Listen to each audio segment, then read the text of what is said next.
Space, outer space, inner space, everything, nothing, something, Metroids, jellyfish of space, drainers of life force, Nintendo's coolest, darkest, maturest video game. Samus Aran, protector of galaxies, hunter of bounty, master of mazes, taker of elevators. Gaming's first female protagonist. To those who say Nintendo is for kids, I say Metroid. To those who say Nintendo games are easy, I say Metroid. To those who have never heard of Metroid, I say... What are you, stupid? Metroid is Nintendo's coolest, darkest, and most badass game. Metroid is about intergalactic bounty hunter. Famous bounty hunter and dog walker. Intergalactic... Me?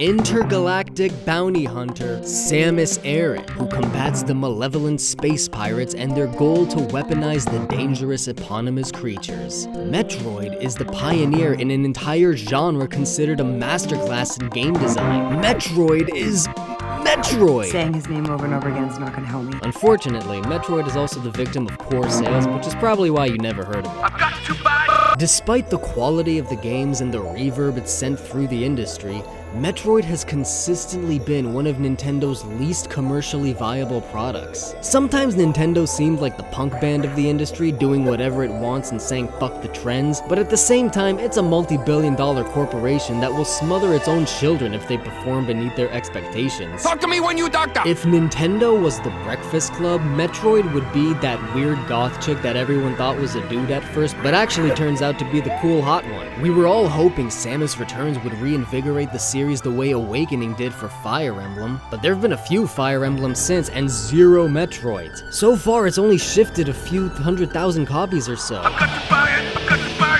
it. Besides Prime 4, the future of Metroid is uncertain. We don't know if it'll even be good, we don't know if it will sell well enough, and we don't know Nintendo's plans for how to follow it.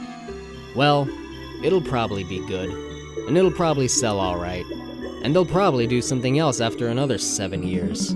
But in case this video is one of the final pleasures I get from this series, I gotta make it dope as hell. Catharsis. Now there's very few games in the Metroid series, not including remakes, spin-offs, and crapfests. Uncanonical. There's only 4 2D games and 3 3D games, soon to be 5 and 4, but still. It blows my mind that they can milk the Kirby series for a game every year or two, but Metroid gets dick. Although when you consider both the complexity and sales, I totally get it. Let's start with remakes. The original already has Zero Mission, and I don't mind stopping there and just constantly porting it. 2 just got one, and it rocked. I have to buy one. 3 doesn't need one, and neither does any other SNES game, and how dare you suggest otherwise? And that leaves Fusion, which was hinted at the end of Samus Returns and would be cool, but if not, then I'll take a port of that along with Zero Mission. The real conversation here is an HD remaster of the Prime trilogy, and here's what that conversation looks like. For my sake, God knows I don't ask you for much. Now, come on, please. I'm begging you, please. Come on, please. So, a 5th game, 2D Metroid number 5.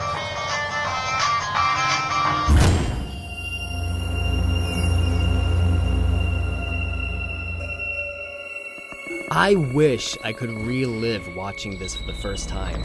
So it's a good thing I made a reaction video. Oh my god! Metroid Dread was the rumored game next in line for 2D Metroid as far back as 2004. I love that they called it Metroid 5. I love how it looks so far. I love how they revealed it like it was such a big deal.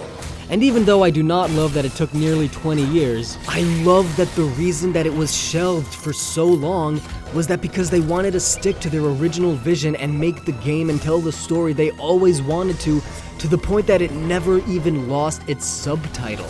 Dread is just weeks away from launch, and it will serve as the closer for the original story arc that started the series way back in 1986. So since it's already finished, I won't speculate what it will be about or what it will play like, but instead any Metroid games that the hopefully not so distant future may hold. So what could future Metroid games be about? What could they play like? And how can 2D Metroid be improved? Improving on a formula as perfect as Metroidvania is kind of a fool's errand. The precision platforming, the fast-paced action, the subtle environmental storytelling, and the large interconnected world slowly unfolding through item-based progression, Metroidvanias are the quintessential incarnation of side-scrolling. They are essentially to 2D games what open-world adventures are to 3D games. It's one of the more prominent formats in the indie sphere, and even there it seems it's less about revolutionary change and more about improving and freshening what already works. New power-ups, bigger maps, new villains, unique environments, other characters, different stories, new systems and mechanics, and most importantly, immaculate level design. New bosses are a given, but also classic bosses other than Ridley, like Kraid or Nightmare or even Mother Brain. And boss battles should be more tactical, like Hollow Knight, not just unloading your payload while dodging a few attacks. It's too bad the 3DS didn't have as many Metroidvanias as RPGs, because that thing is the ideal Metroidvania machine. Every time I play one of those games, I'm always like, God damn it, I wish there was a map, like right here, just right below the screen. But whatever, that thing is over, and I like Hollow Knight's little map system also. It's actually similar to the Prime series, but quicker. But a better pinpointing system would be stupid useful. Mark a spot and write a little note or take a screenshot to remind you what was there. Then there's the warp points. While the teleportation proved useful in Samus Returns, it simplified a major element of Metroid games: backtracking. Metroid games always felt real because they didn't have fast travel, forcing players to make the trek wherever they wanted to go. The way to maintain this realism and streamline gameplay a little bit is to do fast travel the way Super and Prime did, place different modes of transport between different sectors of the world. As the first 2D on a home console since Super, the graphics and audio of Dread and subsequent games will benefit from the Switch and beyond. The SNES, GBA, and 3DS were comparably limited pieces of hardware, but with the Switch, we're bound to get detailed textures, sensitive lighting, sleek animations, breathtaking 2.5D backdrops, and analogous sound design. These foundations will boost the density of the series' famously claustrophobic atmosphere. This part is so freaking important. I want some serious, oppressive, immersive atmosphere.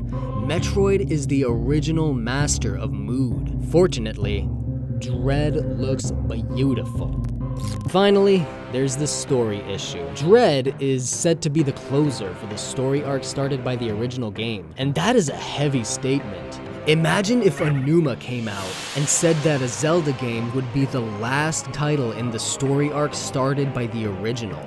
I mean, okay, I guess that's not really the same because we got like 3 other timelines. Imagine if Miyamoto came out and said this will be the last game in the Star Fox story arc started by the original. Well, what next? Will they focus solely on 3D games? Will they start another story arc? Will it be a prequel, sequel, interquel, paralleloquel? Or will the series just be ended and left adrift in the cosmos for eternity? Hopefully it's not that last one. In fact, this might ruffle a lot of feathers, but a series reboot could be awesome. This is all just fiction. Some things can build one single and impressive timeline, and other things can have more than one that are each great on their own, and some things like Zelda can do both. The name of the game is Metroid, and it's all about the little alien creatures known as Metroids. There's only so many times you can make a sequel about the same thing, and they must know this because not all of the games even feature Metroids, and they're about to close the story that had the most. So a reboot could wipe the slate clean and offer a fresh perspective to all the things that would otherwise feel rehashed in the context of a sequel. They can just call it Metroid. That said, if they can bottle that perspective and release it into the current timeline, that would be cool too. And I'm honestly conflicted on which one I want. I like the idea of a fresh take, but at the same time, I'm a nerdy little bitch who likes his lore to be official and meaningful. Non-canonical. Besides, a series reboot seems like it should be a 3D game. So with that, let's jump into the supermassive black hole that takes us from the second dimension to the third. The first thing I have to say about 3D Metroid is this. Metroid Prime needs to go.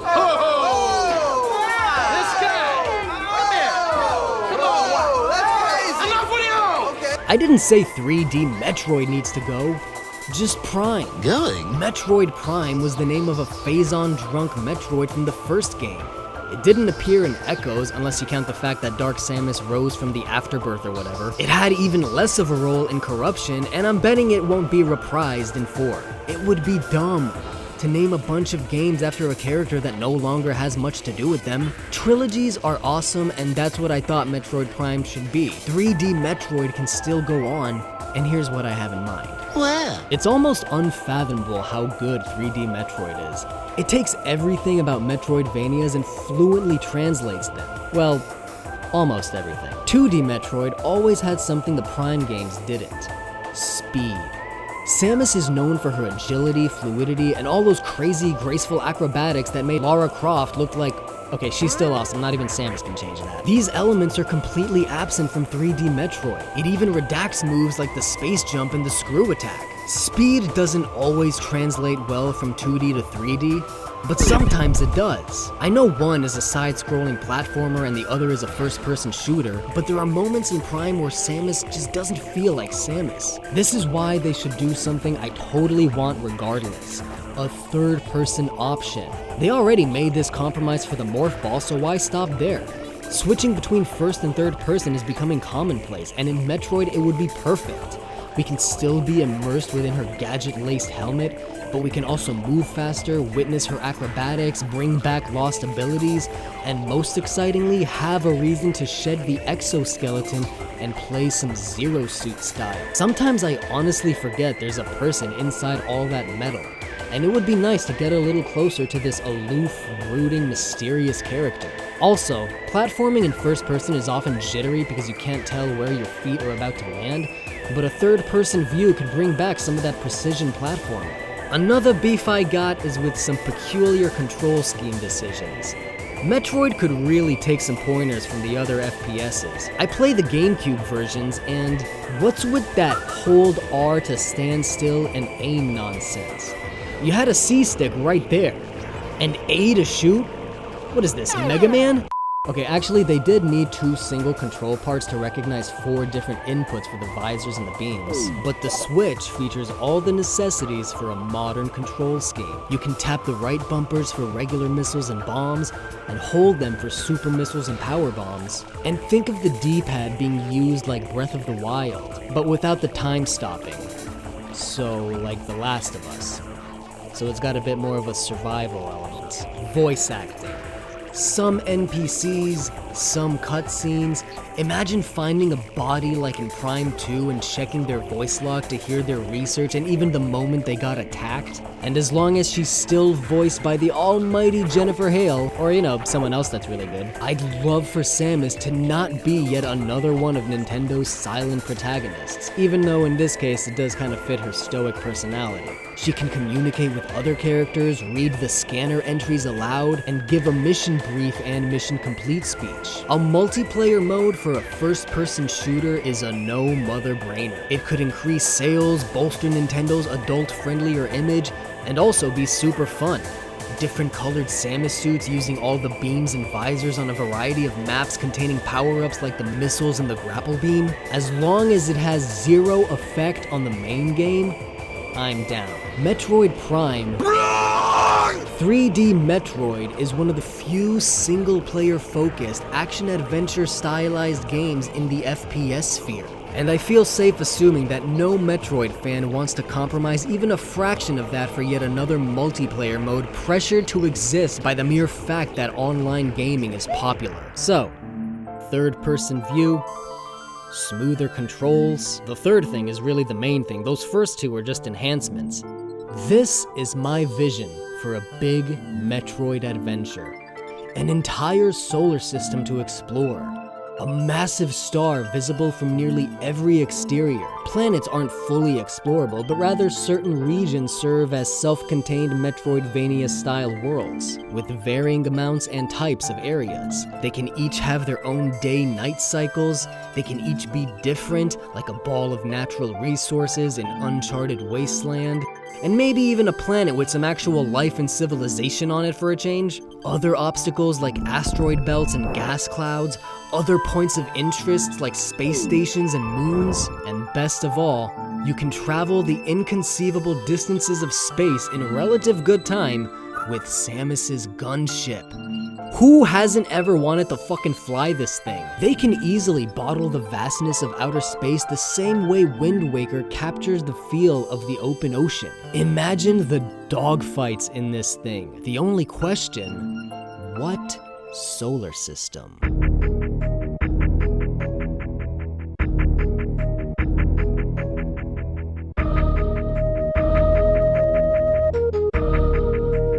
F6167 is already the most established star system in the series, and with only 5 planets, it's a reasonable goal. The uncharted planets can offer new content limited to a few areas due to their inhospitable conditions. Talon 4 can be redesigned and revisited after being destroyed, and of all the fascinating worlds Samus has taken us through, none have emerged as iconic or as mesmerizing as Zebes. Think about it this way. Remember when you first played Super Metroid? How nostalgic and surreal and bittersweet it felt to go back through the facility in the original games 8 years before? Imagine Round 3 in 3D. We've had Metroid. We've had Super Metroid. We've had Prime Metroid. But this is Gourmet Metroid. One last thing I want to discuss is pimping Samus out the way an icon deserves. Prime might be an FPS, but it's still a Metroidvania. The series finds itself stuck in the genre it created. Should it become a profitable enterprise for Nintendo, they might find it worthwhile to pluck Samus out of her comfort zone. A shoot 'em up, an RPG, and a crossover with Nintendo's other neglected sci-fi franchise. Look at their other franchises. Mario has been in every type of game imaginable. Kirby has so many spin-offs I can't even tell what a mainline entry is. Pokemon gets the occasional side game, but Zelda has remained pretty mainline. And anything else might piss off the fans. Maybe spin-offs aren't automatically a great prospect. After all, non-canonical! Perfect organism. Survival. Well clothed, like conscience, remorse, contributions of morality. and to think the only reason Nintendo neglects you is because the majority of gamers neglect you. If sales were high, the release schedule would be as packed as fucking Fire Emblem. Nintendo does need to make more Metroid games, they do need to expand the lore and gameplay of the series, and they do need to market the series as their cool, edgy, mature alternative to Mario and Pokemon. But more than anything, in order for them to do those things, people need to buy it. I cannot understand how so many Metroidvanias became million-dollar success stories while the far superior 35-year-old franchise that spawned them is still struggling. I cannot believe that in a market oversaturated with generic, uninspired first-person shooters, no one can find space on their shelf or time in their life or money in their wallet for one of the most adventure-styled games of that ilk. The Switch is possibly Metroid's last chance at finding success. The console is a hit, and it's been marketed heaviest toward the generations that grew up playing Nintendo as kids and are now adults. It is the prime opportunity to prop up Metroid as the dark, cool, mature Nintendo game you missed out on as a kid. If you're watching this and have never dipped your toes into the series, which is statistically more likely, then do yourself and the rest of the fanbase a favor. Get Super Metroid on whatever eShop you have access to, and prepare to experience one of the greatest, most groundbreaking, most underrated games of all time. Then, find a way to play the Prime games and brace yourself for the feeling you had when migrating from Super Mario World to 64. And finally, once you finish and inevitably declare Metroid your new favorite game, help it go from niche to cornerstone by lifting one of the most landmark games from the depths of obscurity.